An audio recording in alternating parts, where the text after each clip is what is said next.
Hello, my name is Brandon, and welcome to Retro Reactions, a place where I experience amazing music from the 70s, 80s, and 90s for the very first time.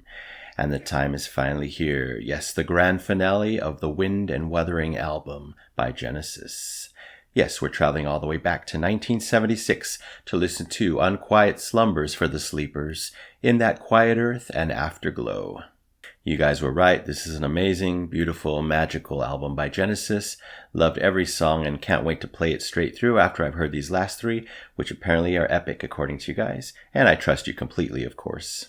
And if you're new here, welcome. Don't forget to hit that subscribe and like button as well as the notification bell to join the Retro Reactions crew, where it's all amazing music all the time, guaranteed. Here we go.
search everywhere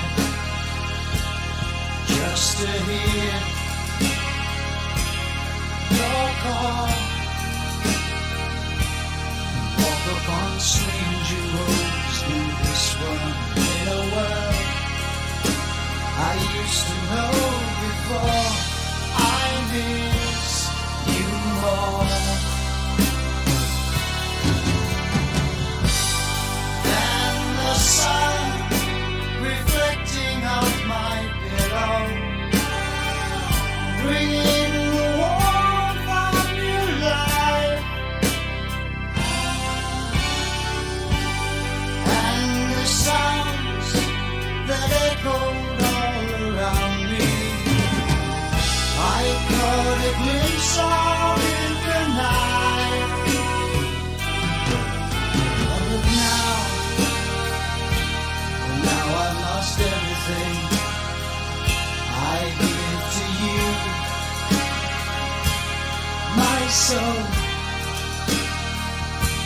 The meaning of all that I believed before escapes me in this world of none, no thing, no one.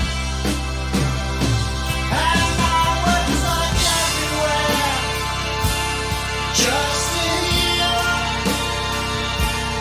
your call,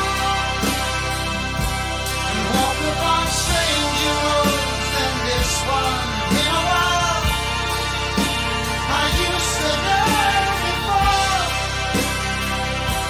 But now I've lost everything I give to you, my soul. The meaning of all that I believed before escapes me in this world of love. I miss you more.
Wow. Longer, please. Why? Why did you have to end? What an experience that was, as you can tell. What a way to close out the album. A lot happened there. I caught a lot, but I missed a lot, especially towards the end there, when I was completely lost, as you probably saw. Let's start with the first song, Unquiet Slumbers for the Sleepers. Of course, it had a very dreamlike start. They always put you right into this magical place, wherever it is, no matter what type of song they're doing. I had a floating on the clouds feeling. I get that so often with them. And I love that I have that feeling versus like Pink Floyd, where I feel like I'm in space. Here we're just floating on soft clouds, and definitely got that right from the start. There was some cool acoustic guitar arpeggios in the background going on there. Really like the softness of that sound, but with just a touch of darkness. And that's one reason why I love Genesis so much. They can be giving you beautiful, happy notes, happy melodies. But then they throw in, these dark minor chords or minor notes here and there just to kind of, get your brain to go this way or that way and remind you that it's not all perfect here. There's light and darkness existing simultaneously. And I love that completely. So it was beautiful, relaxing with just a bit of melancholy. And again, love that mix. Love the shimmering ending. I'm not sure what sounds those were. Probably a keyboard or maybe some guitar have to go back. And I like the snare drum at the end, the work there, that they were playing. Different. I think I heard it in another or two Genesis songs before. And again, appreciate that. It kind of takes your mind somewhere else. Not something you hear all the time in rock music. So, wow, what a song. Now let's move on to In That Quiet Earth. Everything picked up in that song, and we got some soaring guitar work by Steve Hackett. Amazing. I love that they let Steve shine here, and also Phil, started shining. They were shining together basically because they sounded beautiful together. I also enjoyed the really nice bass lines by Mike going on here, and I'm a keyboard guy, you all know that, but I love when a bass line calls out to me and, really catches my attention and really gets me focused on that. That means it's special for sure. The first song I was kind of, floating on the clouds gently, but on this one I was coasting through the heavens. And I love that feeling. We got some very triumphant melodies going on in this song, And then I adore how they threw in some, past melodies from a previous song on the album. I know it was 11th Earl of Mar. I heard it, I think, a couple times. I'm not sure if they added other songs. I might have missed that, but you guys can let me know. But I definitely heard 11th Earl of Mar. I think Los Endos did the same thing, kind of recapping the album with previous songs. And I love, love, love when they do that and reference themselves there. And then, as expected, we got an amazing, glorious synth solo. Thank you, Tony, for that. So heavy and rich in this one. That's what came to mind as soon as I started hearing it. So love that. And then we got a little bit rock for a bit with some amazing electric guitar by probably Steve, I'm guessing, maybe Mike, but that sounded really cool. It was a nice surprise. And of course, throughout, we're getting some great drumming and great drum fills as well by Phil. So much to appreciate, in this one, but all three of these songs in their own special ways. Anyway, everything here was overwhelming at this point for sure. And, after this, I just went into the heavens and into my emotions and, out of this world. And wow, what an experience. So let's move on to the third masterpiece, Afterglow. This one was beautiful. Definitely a nice slow down from the intensity of the second half of that last song. Glorious vocals here, as always, both lead and backup by Phil and company. Melodies, beautiful, as always, but in this type of slow ballad love song, wow, it just fits perfectly, and they're masters at delivering it the way it should be delivered. In general, Genesis always delivers such depth in their music. Like I said, no matter what emotion, tempo, etc. they're trying to convey. But here it was beautiful and deep, and I loved it. I wrote down that I was almost too lost in the music at this point. And, music has that power. And when it's done perfectly like this, masterfully, it has that power to just take you and transport you completely somewhere else, out of my bedroom. I got chills, I got tears. That's an instant sign of a masterpiece, in my opinion. And wow, the feeling I got here, it was a heavenly and apocalyptic feeling all at once. I love the juxtaposition there. There was such beauty and such urgency all together going on at the same time in this song. And wow, very, very impressive. I expected it to be this good, but still, hearing it is a whole different thing. Okay, so the first two songs are obviously instrumentals. I like that the titles were inspired by the book Wuthering Heights by Emily Bronte.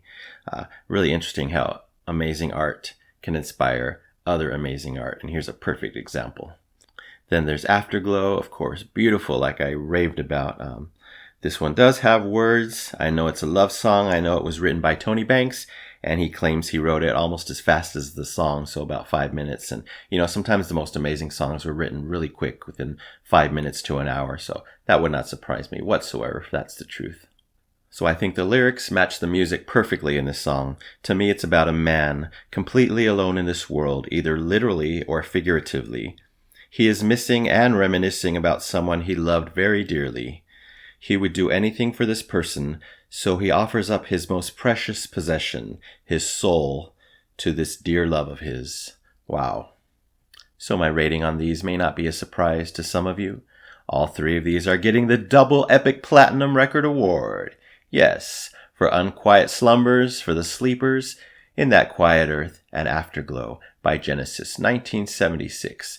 Thank you so much, Phil, Tony, Mike, and Steve, for this amazing ending to this amazing album.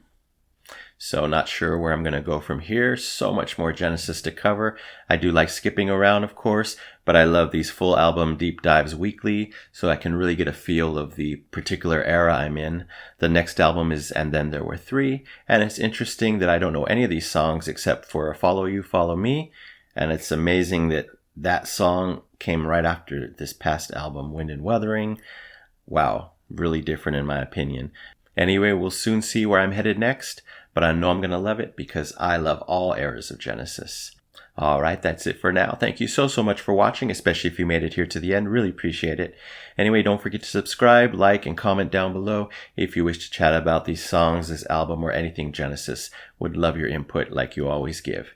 So you take care, stay safe, stay hydrated, and remember to let peace, calm, and light into your day and night. And I'll see you next time in the past.